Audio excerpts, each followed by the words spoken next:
Bonjour,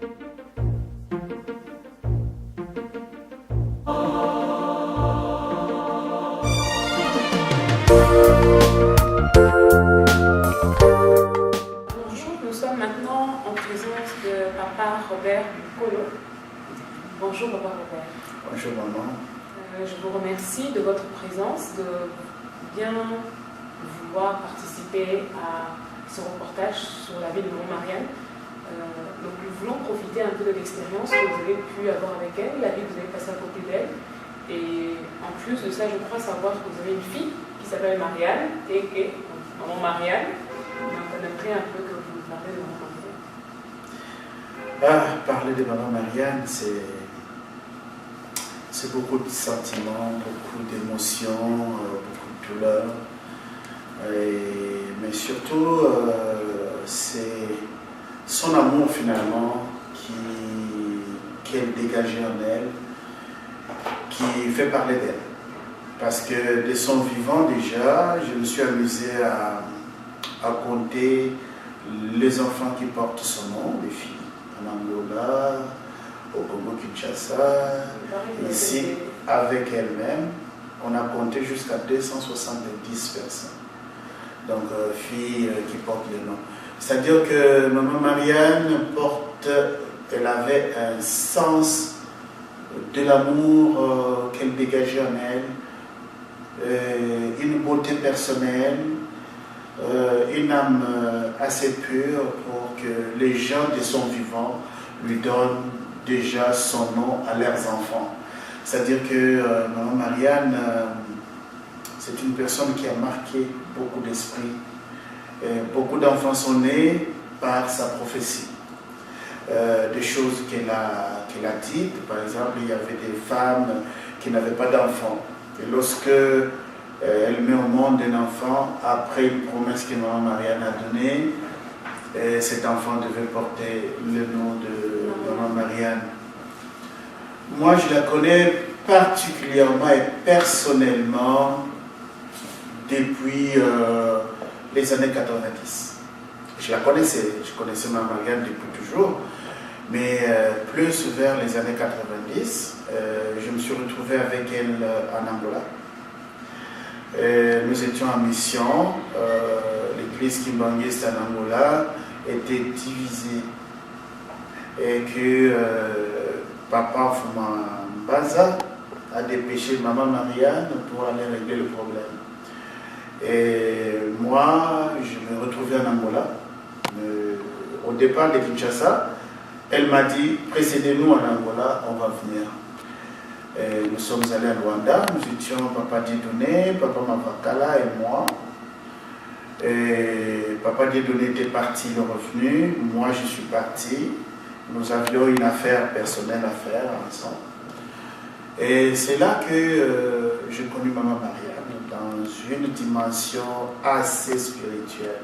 C'est une femme qui avait un contact permanent avec le spirituel. Depuis Luanda déjà, la situation était telle que nous étions reçus par le président Eduardo dos Santos.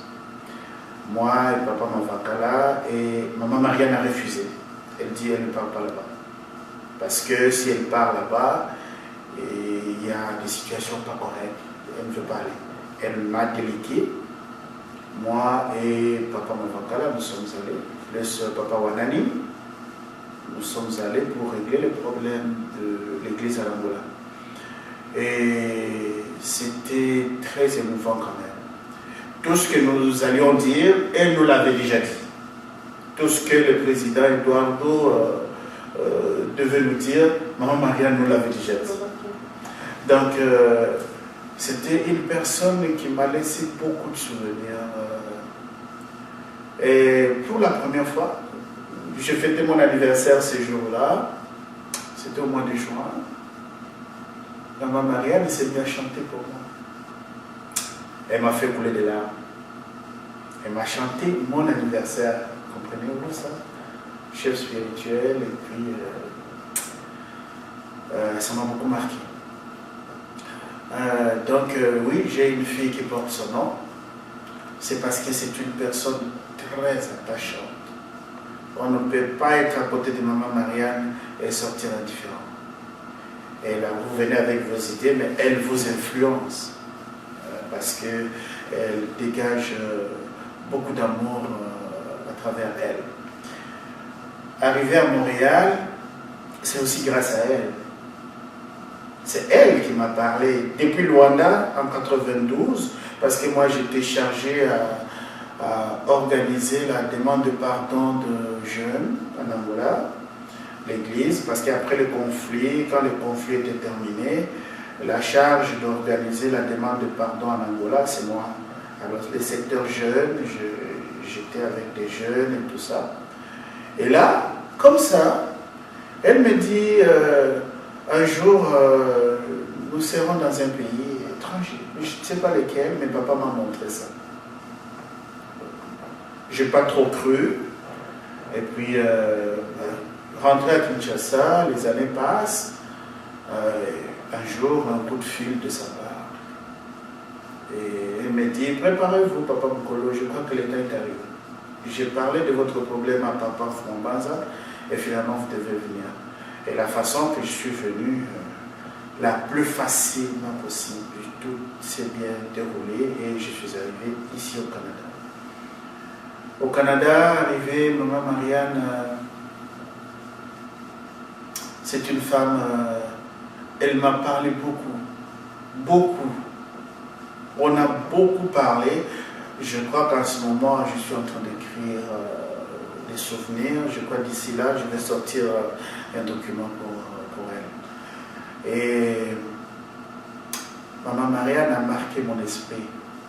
C'est une femme extraordinaire, très discrète et surtout très spirituelle. Et elle a passé son temps à dormir à même le sol.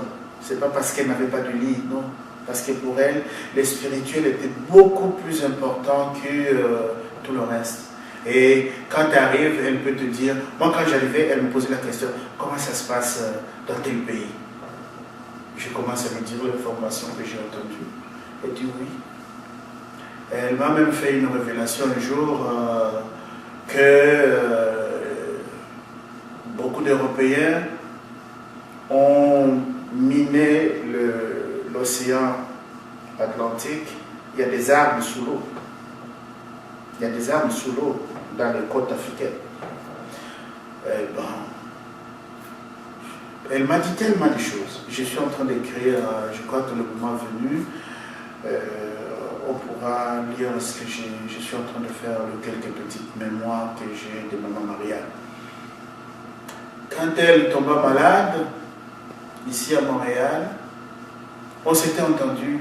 Elle m'a dit, « Ah, papa Robert, ça va bien. » Elle était très malade, mais elle me dit, « Ça va très bien. » Je dis, « Maman, tu es malade. Tu me dis que ça va très bien. » Elle dit, « Papa Robert, je vais très bien. » Mais cette nuit, je vis papa Simon Kimbako. Il est venu me voir. On a discuté un peu. Il dit, « Bon, ok, maman, moi je vais au travail, mais je passerai à l'heure chaude de la journée vers midi pour vous rendre visite. » Elle dit, ok, pas de problème. Et ça, c'était à l'hôpital déjà de Maisonneuve à Montréal. Et à l'heure du dîner, je venais. Je venais comme tout le monde pour aller voir maman Marianne. J'arrive dans le hall.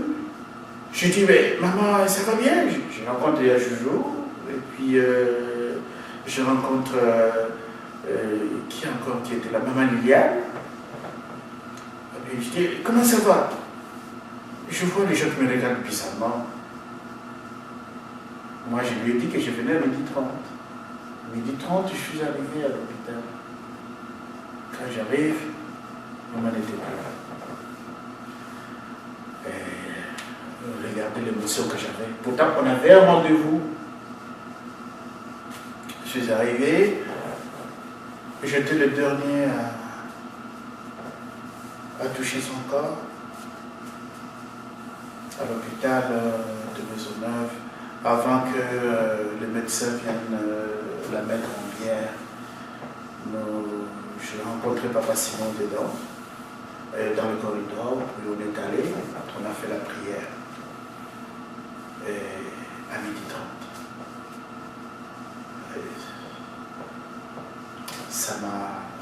m'a laissé un souvenir inoubliable. Bref, ça fait pleurer, mais ça me donne beaucoup d'espoir. Une personne qui se voit mourir et qui dit ça va très bien. Qui ne sait. Elle ne pleure pas de douleur, maman Marianne. Elle avait pourtant très mal. Même si elle a mal, elle faisait en sorte que personne ne sache qu'elle a mal. Et quand j'arrivais, elle me parlait, on discutait, et puis après on chantait. Et puis quand il était l'heure de prière, elle me dit, mais tu dois aller au travail, n'oublie pas. Je veux bien, papa Mokolo, je veux bien, tu dois aller au travail. Il faut travailler, il faut que tu travailles parce que on a la jeunesse derrière que vous devez diriger, organiser, faire plein de choses. Et puis, c'était ça le témoignage. Dans le quotidien, quand tu arrives chez maman Marianne, sur la rue des Jardins, elle se levait toute seule, elle te fait une tasse de thé. C'est pas seulement à moi, elle le faisait à tout le monde. Et toujours prêt à aider, à donner et surtout à participer à nos problèmes et à les résoudre. C'est une grande âme qui nous a quittés. Elle a acheté les premières flûtes de notre église, elle les a amenées elle-même. Elle a dit, organisez les jeunes. J'ai besoin de quoi? Un jour, je lui pose la question, maman, parce que souvent, je l'appelais le soir, et elle me parlait des problèmes de la vie, l'évolution des problèmes politiques dans le monde, les choses, comment ça va se passer. Et elle me dit, tant et aussi longtemps que nous aurons des problèmes à l'église, notre pays ne marchera pas beaucoup. Et nous devons nous réconcilier, mais c'est surtout la faute de vous, fidèles chrétiens. Moi je disais, maman Marianne, c'est pas possible. Ça ne peut pas être notre faute. Ça ne peut pas être notre faute, maman. Parce que nous ne sommes responsables de rien. Mais la division est arrivée. Elle me disait, si vous priez, si vous appliquez chacun là où il se trouve, qu'il prie Dieu, qu'il demande, je crois que le problème sera résolu. Mais c'est votre faute à vous, si nous sommes rendus là. Vous n'avez pas fait quelque chose, vous, les fidèles qui grandissent. Moi, je m'opposais toujours, je disais, maman, c'est pas croyable. C'est pas vrai. Elle me disait, papa Robert, tôt ou tard, tu me donneras raison. C'est la faute de fidèles. Mais avec les reculs, je suis en train de me dire, c'est vrai que c'est la faute de Kimbangiste. Si nous aurions mis en profit la façon de faire que nous avaient enseigné nos papas, en pratiquant véritablement l'amour et en s'isolant dans la prière devant tout problème, je crois que nous aurions résolu pas mal de problèmes et que le Congo n'en serait pas là où il est. Et surtout que papa nous a promis que nous avons une dette. Les gens qui l'ont vu, qui l'ont entendu, on a une dette envers eux, envers la réalisation de cette chose-là. Donc, tant et aussi longtemps que cette réconciliation n'est pas faisable, je pense que le Congo et l'Afrique est encore en difficulté. Je dirais, je vais profiter de lancer un message aux fidèles kimbangistes de toutes parts. Nous disons, nous sommes avec le papa. Nous avons donc la responsabilité de faire ce que le bon Dieu nous demande, de ne pas nous mentir les uns les autres. C'est tout petit, hein? Ne pas mentir à quelqu'un, ne pas lui dire des choses qui n'ont pas leur place. Mais c'est ça qu'il faut pour que l'Église demeure et que l'homme noir prenne ce qu'il a à faire. Oui, l'indépendance spirituelle, mais aussi notre part à nous, elle est très importante. La prière, nous l'avons laissée, nous, les Kimbanguistes, de par le monde. Nous ne prions plus comme autrefois. Et ça, mon nom Marianne nous a dit qu'il faut que nous puissions prier, vraiment, véritablement prier et résoudre tous les problèmes.